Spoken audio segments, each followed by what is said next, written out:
Hello, I built this little quadcopter a while ago. It's kind of the next iteration on the wooden FPV quadcopter that I made about 3 or 4 months ago. That one had a number of problems, mainly because it was only thrown together in an afternoon as a temporary frame while I was waiting for another one in the mail. But it managed to fly quite well, so I just flew it for a while. But the problems were to do with the arms here were quite weak and they broke fairly easily. And the internals of it was all the wiring was taken directly off the Diatone 37 frame that I had before that, and I just sort of shoved it in there, and it wasn't very organized. And eventually it just sort of started having problems with the NRF24 module, I think, or maybe the Flip 32 itself had a little crack in it, I'm not sure. So I decided to take the power system, that is the ESCs and the motors, off that Woody, as I call it. Sean called it that for me, so everybody's calling it Woody now, I think. So this is Woody version 3. If you count the cheap-ass quadcopter as version 1, this is now version 3.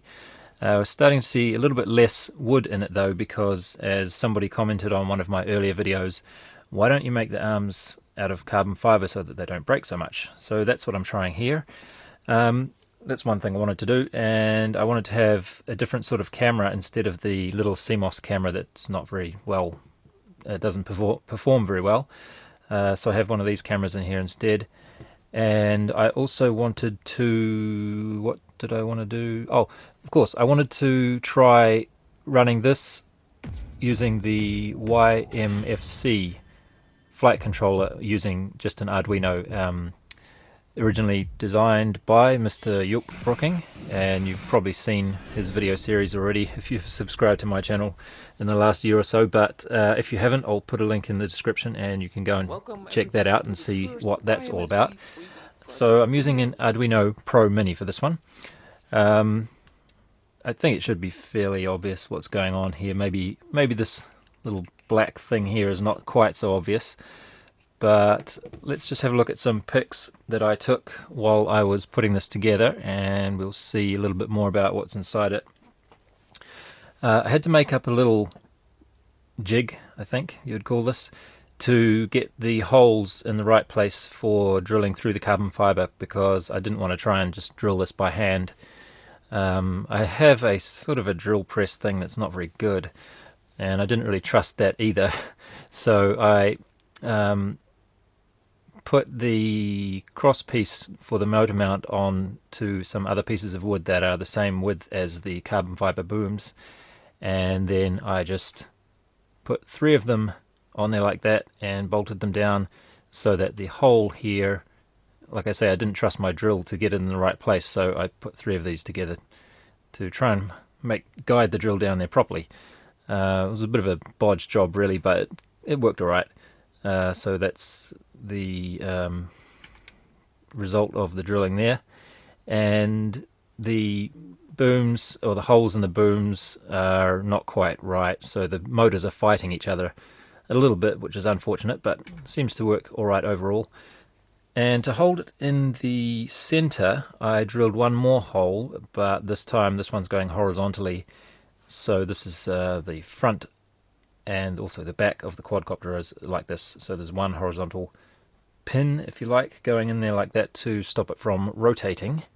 Unfortunately, in a couple of crashes, the front one has actually rotated backwards a little bit, but again, it doesn't seem to matter too much. I used these, like I say, from the previous quadcopter. They've seen seen quite a bit of service already, but they still seem to be working alright, so just put them back in.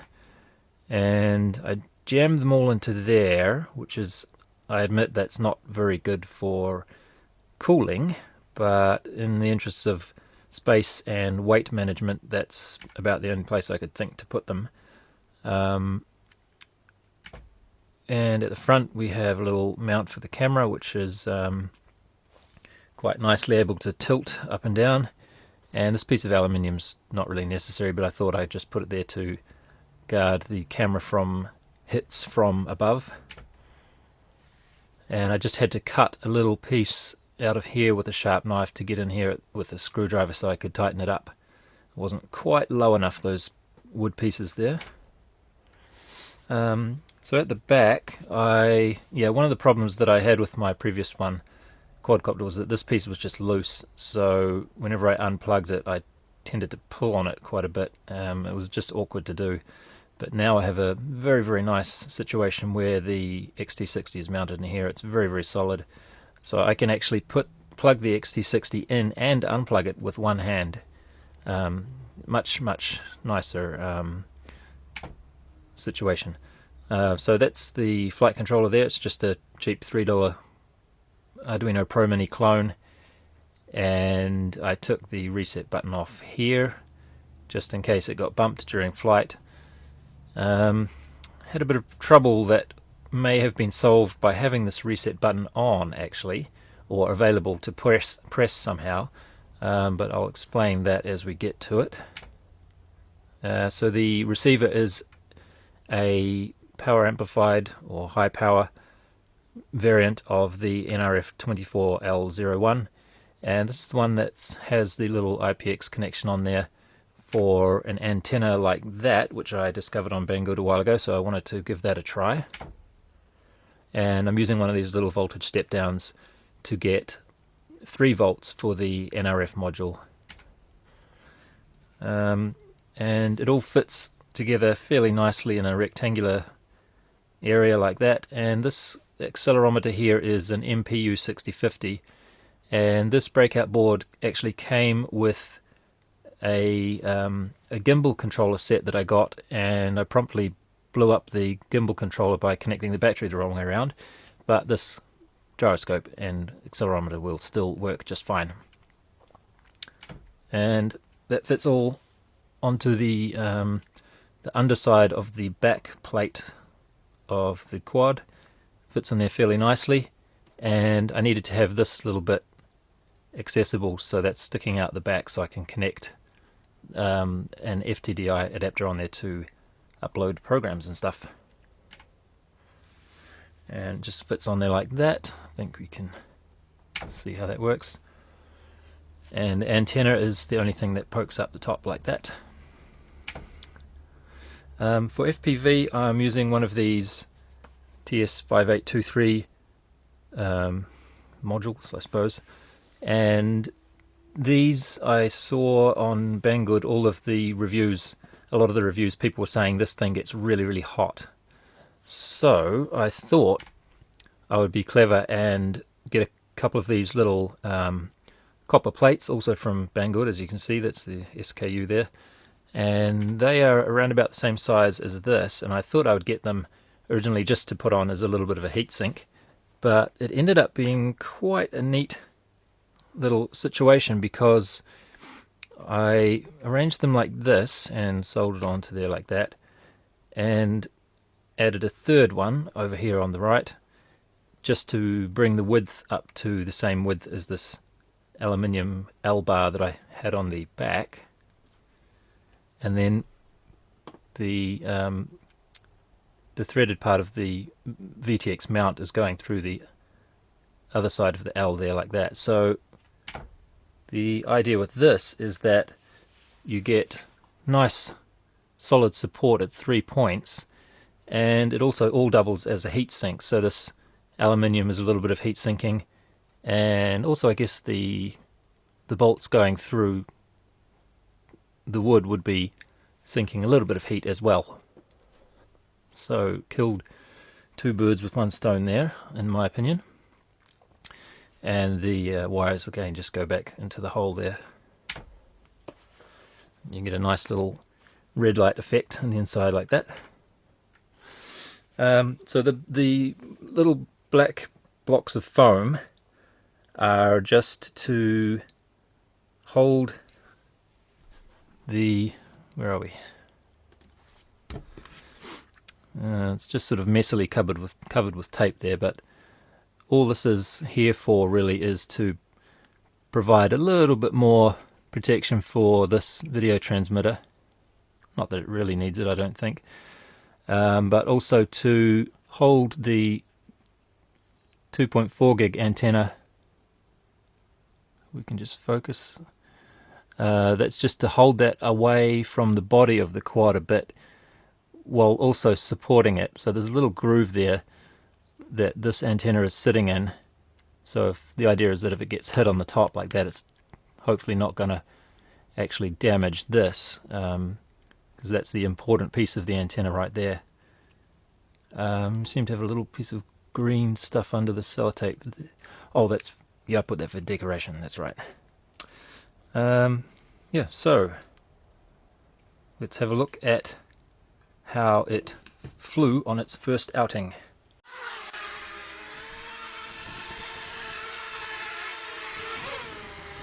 This is the very first time I flew it, and I actually used the sketch unchanged from when I was trying it with the ZMR250 a week earlier. So the motor mixing set up for the ZMR250 and all the tuning is done for the ZMR250 as well. So it's flying fairly well considering that.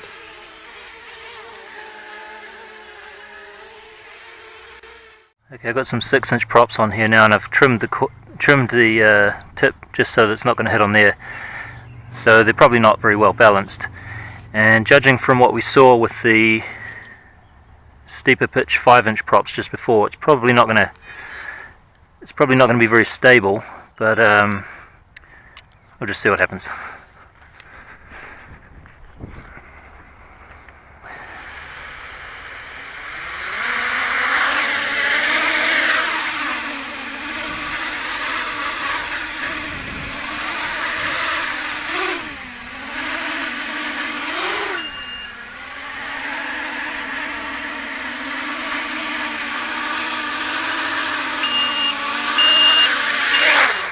Yeah, it's very shuddery. Oops. Not sure how much that would be drawing. It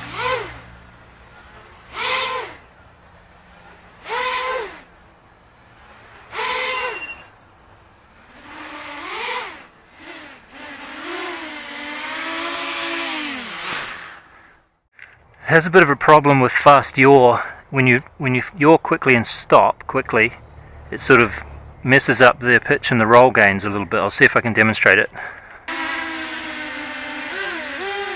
See that? So as you can see, once it was given a proper tuning for this frame, it started to perform quite nicely. At least it had a very, very nice hover, rock solid hover. The fast throttle bursts were not a problem. They weren't shaking around or anything.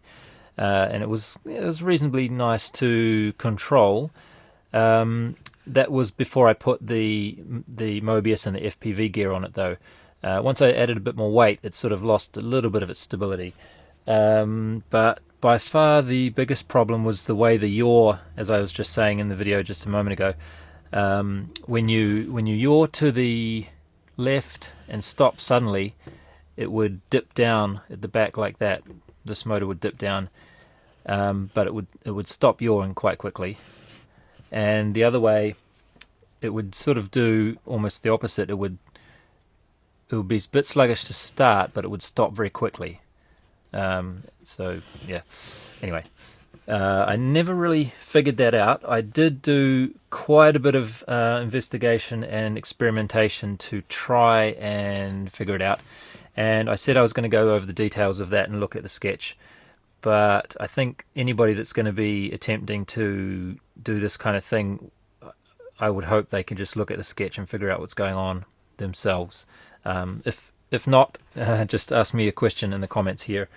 I will just show you a couple of little things I did change. One, probably the main thing, is that instead of using a warning LED, I changed that to use one of these continuous buzzer things. So all you need to do is write a pin high on the Arduino and it will buzz all the time, so you don't have to do any complicated turning off and on to modulate the buzzer. So now what we have is one beep says it's starting calibration, and the 2 beeps means the calibration's finished. And then after, oh sorry, I don't have a battery ready to go here, hold on. I'm using my other battery for the microphone preamp. Hold on. Let's put this in here. Right. So this beep now means that there's no transmitter signal. The 3 beeps means that we do have transmitter signal now, and another 2 beeps will sound when I turn this off. So when you hear a beep like that, you know something's wrong.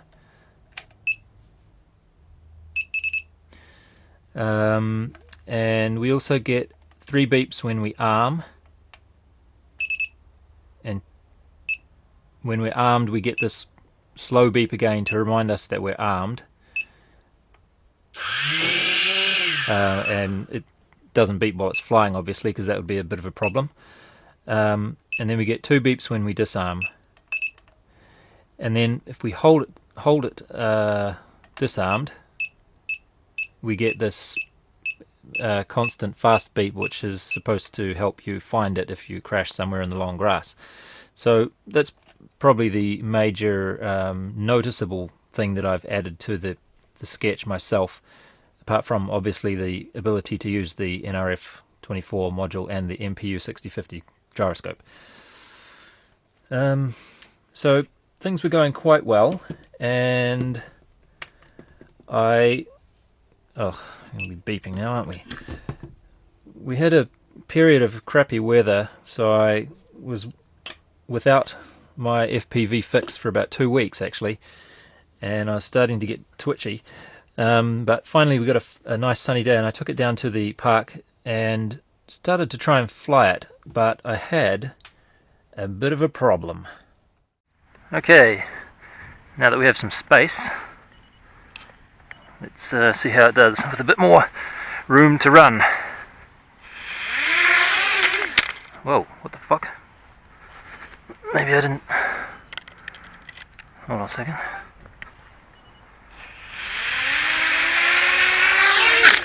Oh, what? What's going on? So, as you can see, it sort of doesn't fly. And unfortunately I had to spend the rest of this day, beautiful weather day, trying to figure out what the hell had gone wrong, because I hadn't actually touched anything, I hadn't changed anything at all. So it was a complete mystery as to what the problem could be.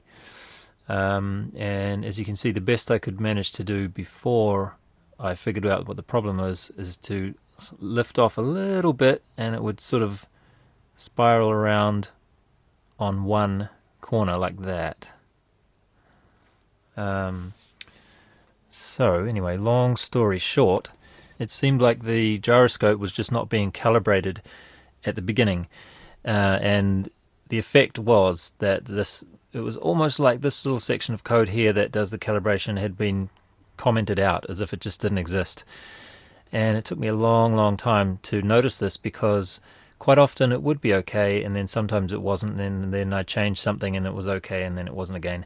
But basically it turns out that if the program was if I had the battery connected to the quad like that, and then I uploaded the program and then went to fly, keeping the power on to everything, it would be okay.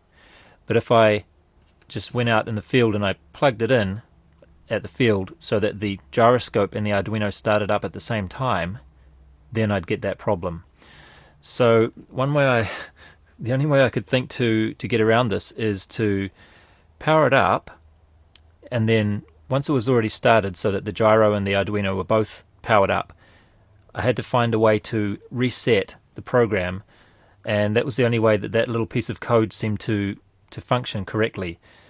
So I really don't know what the issue with this is. It just seems like the gyroscope was slow to start up or something. I'm not really sure what the issue is, but I managed to get around it by just taking a breadboard jumper cable, or a female jumper cable, and putting one side of it on the DTR pin, and then the other side I found that if you touch that to either VCC or ground, this didn't seem to be very consistent, but I found that a very consistent way to do it is the VCC and then ground, just briefly, and then that would reset the Arduino while the gyroscope was powered up, which was the important thing. So once I figured that out, I managed to get down there again and do some flying, but it's just a nuisance that every time you change a battery, you have to do this little connection thing at the back to make sure the initial gyroscope calibration is actually working properly. So, next day. Right, let's try this again, shall we? And so we need to just quickly pop that onto there, maybe. No. Onto ground. Yeah. There we go. Okay, now we should be good to go.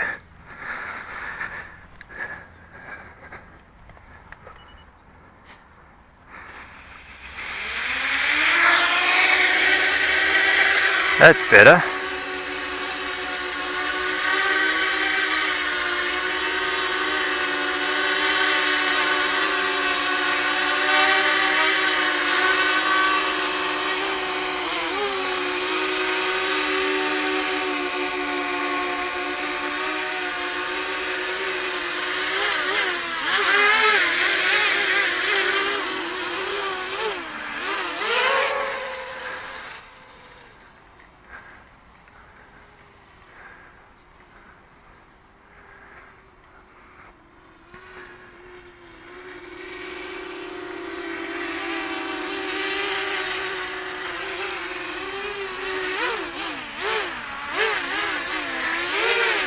I'm using the bullnose props, which are heavier, because I noticed that it doesn't yaw very well with the lighter props. Still doesn't yaw that great with these ones even, but definitely with the lighter props it's harder to yaw. And I'm still not that great at flying in rate mode and line of sight, so I'm just going to take it easy, I think. Oh, we could try a flip. Let's try one simple flip. I think the rates are a little bit low for this though. Oh yeah. That was alright. Doesn't seem quite as fast as I'd hoped. And definitely is a little bit wobblier than I thought too when you're flying normally. But this hover is really nice. That's hands off there.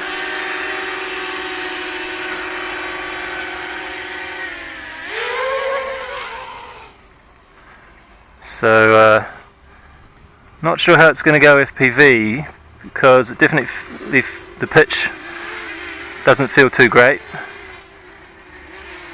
So I think this flight controller may be just best used for hovering, I think. Anyway, let's put the goggles on and see what happens. I'm going to try and record my voice while I do this as well. Might not come out too well.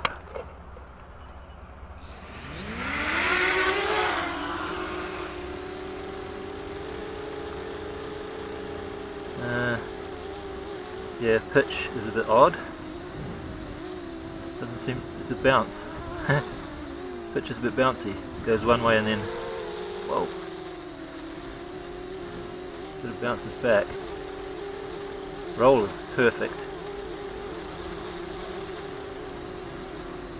Yeah, roll is perfect. Pitch could use some work.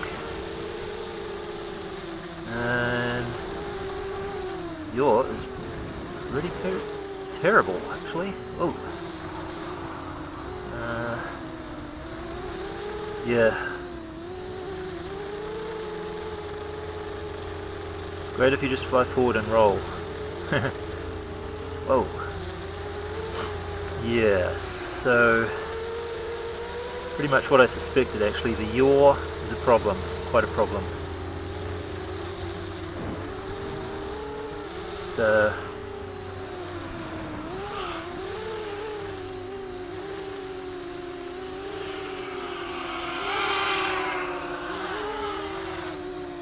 car.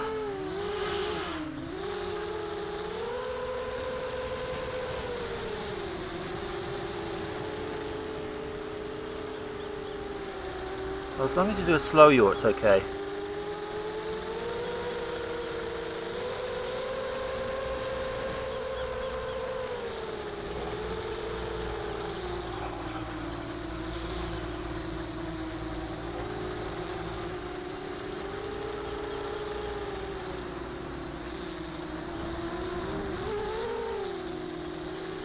Doesn't like fast yaws though, that's for sure.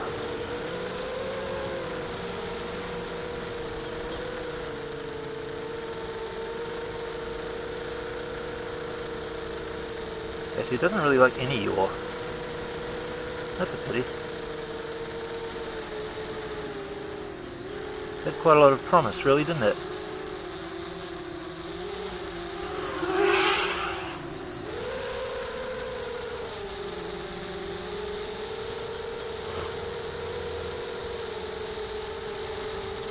Fairly fast, but it's also fairly heavy.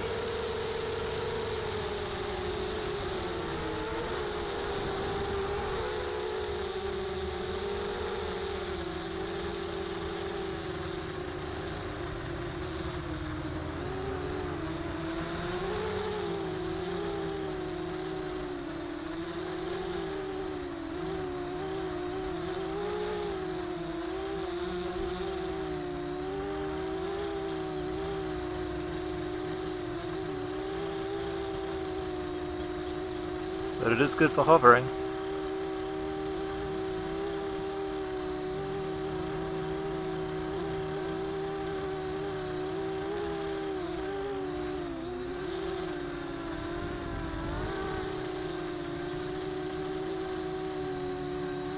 Hello. There you go.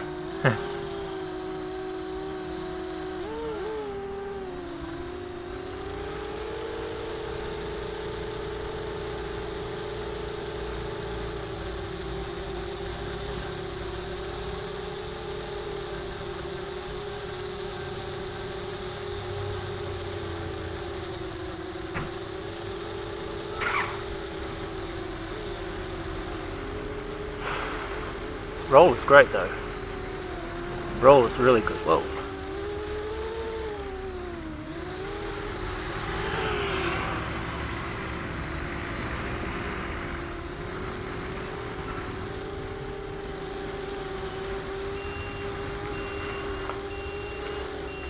Stop.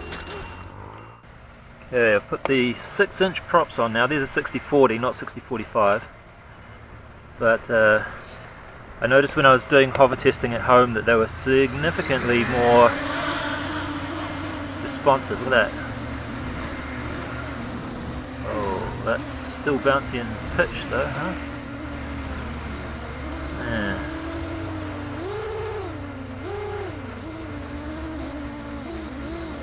But yours better, isn't it? Oh yeah, it's not bad. Yours is really good when you yaw to the left. See this? It just stops right there. But when you go to the... Sorry, it's good when you go to the right. Wait a minute, try that again. So when I yaw to the right, it stops perfectly. But I've picked up a bit of a roll to the left. And then when I yaw to the left and stop, I pick up a roll to the right. But at least I can stop yawing quickly now. So let's fly this around a little bit.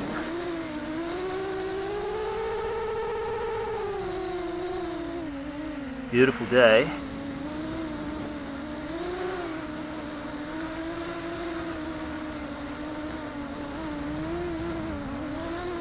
Oh, can't see.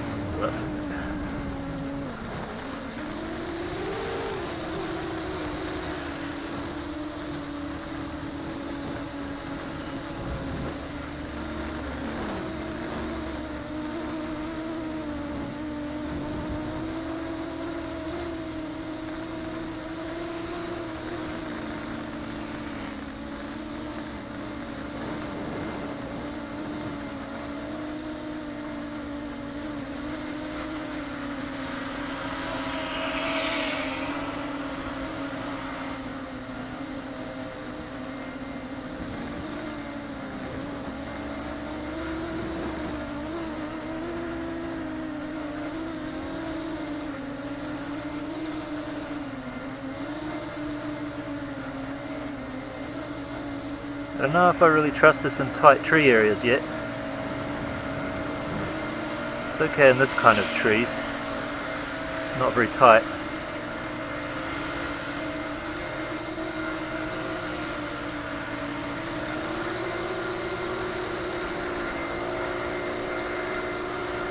Let's try a high speed run. Full throttle.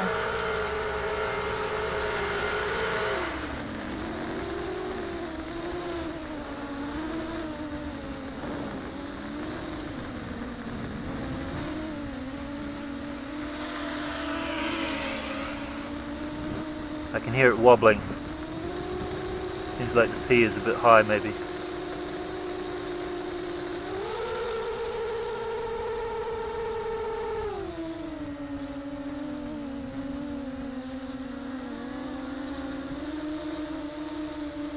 Look at this rugby field. They covered this rugby field with sand. Wonder why.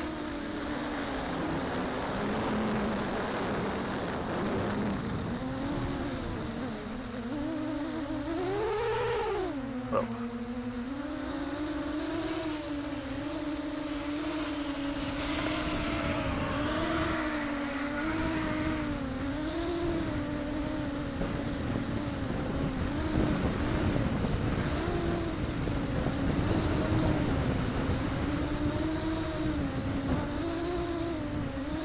Yeah, it actually feels a lot nicer to fly. Oops. Oh, that's feels a lot nicer on 6-inch props though. Well, there you go. That should give you an idea of how it performs, at least as far as you can tell from a video. I mean, you have to really fly it yourself to know. Like it seemed like a couple of times I was saying that the yaw wasn't very good, and then you look at the video and it looks fine. But what you're not seeing is the slight delay from when I control it to when it actually happens. But anyway, it's quite satisfying to have built now this whole thing, including the transmitter actually. So this is completely all running source code that I have. I wouldn't say I've written it all. I did for the transmitter, but of course for the quad I used York's code to start with. But at least I understand every single line of code that's running in here, and I have built the whole thing by hand myself as well, which is quite satisfying. What's not so satisfying though is the performance flying FPV. Now I probably wouldn't be saying this if I didn't have Clean Flight and the STM32, those fast flight controllers to compare with. If I didn't know about that and I hadn't tried them, I'd probably think this was just the greatest. But I have tried Clean Flight and the 32-bit flight controllers, so yes, it's not so much fun as an FPV machine as I thought. It could be a problem to do with the way these motors are not lined up. The other thing that's a bit strange about this is that there's a very low rotational inertia in roll, and there's quite a bit more rotational inertia in the pitch. So it could be worth spending a little bit more time tuning with different gains for the pitch axis, which I've started doing a little bit, but we're back into bad weather again now, unfortunately. So I'm going to try tuning the pitch axis or the pitch gains separately and see if that helps much. But I don't see much hope for the yaw, unfortunately. So I'm not sure if that's to do with this frame or what, but I've kind of given up on trying to improve the yaw performance. However, I found that as I flew it more and more, I probably flew about 8 batteries through it, your brain sort of begins to adjust now that you know how it behaves and you can predict what it's going to do. You can adjust for that. So it was kind of fun to fly overall. I definitely wouldn't turn it down if it's the sunny day out there and everything. I should mention this is a 290 frame, by the way, so it's a little bit bigger than the typical 250 that I'm used to, and perhaps that's why the 6-inch props were so much better to fly with. They just give you a whole lot more lift and response and power and everything. And they also helped with the yaw authority as well, being a little bit heavier and having a little bit more angular momentum. Anyway, I think I've talked enough for now. But what I'm going to do, like I say, is maybe try a little bit tuning in pitch gains separately. And if that doesn't really give me the FPV experience that I'm looking for, I think I will pop a Flip 32 in there with Clean Flight and see what that can do with this frame. And it will be interesting to compare the two. So maybe I'll make a video about that in the future. Who knows? But anyway, hopefully this was interesting to watch, and thanks for watching, and I'll see you next time.